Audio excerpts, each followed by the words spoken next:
So, hello, good afternoon. Guys, mag-share ako guys, no? Mag-steam fish po tayo guys.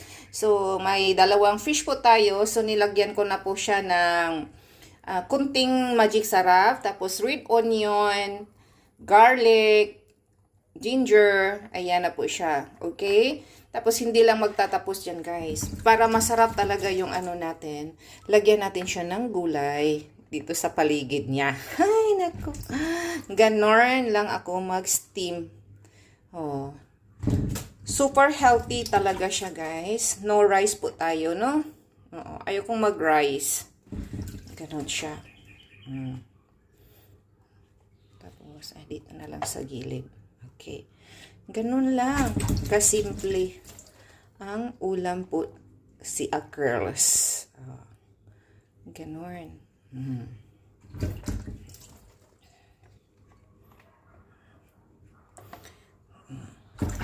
Sarap talaga siya. Super sarap po siya mga lods, no? Kunting ano lang siya.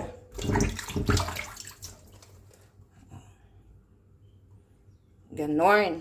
Tapos kunting ano siya dito sa ibabaw guys. Lagyan natin siya ng kunting ano. Ganon. Tapos kunting ano. Patawag nito. Yung garlic salt guys. Okay? Kunti-kunti lang ha. Kasi may yung ganito na ano. Okay? Tapos may paminta natin. Kunting paminta. Ganon. Sarap na yarn.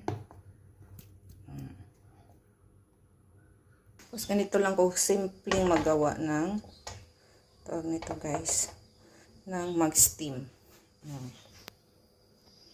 So, madali lang na itong lutuin guys. Mga 20 minutes lang po siya. Oo, luto na po siya, no? So, ganun lang ang aking isi-share ko po sa inyong mga lods. So, thank you for watching guys ha.